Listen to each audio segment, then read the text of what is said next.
आज भिवानी जिले की मीटिंग ली है कार्यकर्ताओं के अपने सभी पदाधिकारियों की।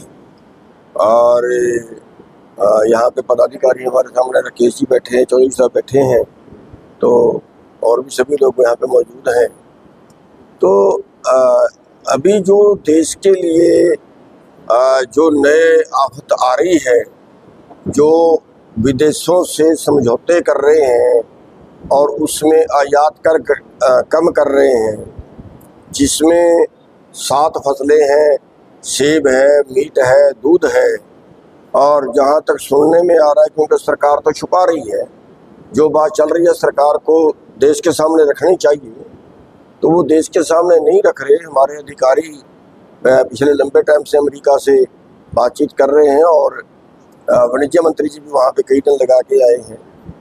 तो जो सुनने में आ रहा है कि आयात कर जो है बाहर से कम करेंगे, और अगर आयात कर कम होता है तो इसका मतलब ये है कि अमेरिका या और जो दूसरे देश हैं उनसे सस्ता खाद्यान्न भारत में आएगा। और उसका इनका जो टारगेट बता रहे हैं कि केवल खाद्यान्न का 10 लाख करोड़ का है और जो बाकी सामान है तो 5 लाख करोड़ का उसका है। इसका मतलब ये होगा कि यहाँ की खेती बिल्कुल ख़त्म होगी। और क्योंकि अमेरिका जैसे देशों के अंदर या दो दूसरे देश हैं उनके अंदर बड़े प्लॉट हैं, बड़ा किसान है और आबादी उनकी कम है, कम आबादी में भी थोड़े लोग खेती में हैं। हमारी तो आधी आबादी खेती के पे जीवित है। तो अगर बाहर से सस्ता आयात होता है और इतनी बड़ी भारी मात्रा में होता है, तो फिर ये मान लो कि भारत का किसान और किसान से जुड़े धंधे, चाहे उसमें मंडियां हैं, चाहे उसमें कोई छोटे फैक्ट्री है, चाहे उसमें ये कह लीजिए कि छोटे दुकान वाले हैं, वो सारे जो है उनका सारा कारोबार खत्म होगा।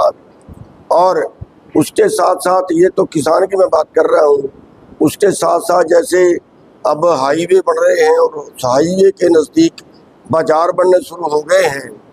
बड़ी कंपनियां उन बाज़ारों को बना रही हैं, कहीं 10 किले का, कहीं 5 किले का, तो वो बाज़ार को खाएंगे। और जो ऑनलाइन कंपनियां आ गई हैं मार्केट में, अभी 10% कारोबार तो भारत का खा चुकी हैं दुकान वालों का। अभी और आगे बढ़ेगा तो दुकान वाले भी सारे के सारे खाली होकर सड़कों पे आएंगे। और बेरोजगारी का हाल यहाँ पे पहले ये है कि यहाँ भारत में कोई काम तो है ही नहीं, और यहाँ पे जो युवा है वो देश छोड़ के विदेशों को जा रहा है। और उसके ऊपर जो भारत के पास है वो भी सारा कारपोरेट के ऊपर लुटाया जा रहा है। पिछले 10 से 11 साल के अंदर 16 लाख करोड़ बड़ी कंपनियों का, बड़े पूंजीपतियों का माफ किया जा चुका है।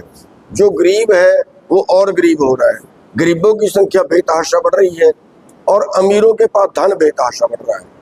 अभी 9 लोगों के पास 50 करोड़ लोगों से ज़्यादा की संपत्ति है। तो ये समानता कहाँ हुई? ये तो पूंजीवाद का राज हो गया। और जब आदमी गुलाम होता है, जब उसके पास कुछ खाने को नहीं होगा, तो वो सरकार का गुलाम होगा या वो बड़े पूंजीपतियों का गुलाम होगा। तो और आप देख रहे हैं उसका नतीजा हमारे सामने आना भी शुरू हो गया है। आप हरियाणा में देखो कि उस बेरोजगारी की वजह से कितनी जो है वो गैंगस्टर बढ़ रहे हैं, कितने अपराध बढ़ रहे हैं, कितने जेलों में संख्या बढ़ रही है उसकी वजह से। तो अगर उनको काम मिले बाहर उनके करने के लिए, कोई काम, उनकी ज़िंदगी ठीक गुजरे, तो कौन जेल काटना चाहेगा, कौन खतरा मोल लेना चाहेगा? अब आप देख रहे हैं रोज कत्ल हो रहे हैं, रोज गैंगस्टर बढ़ रहे हैं।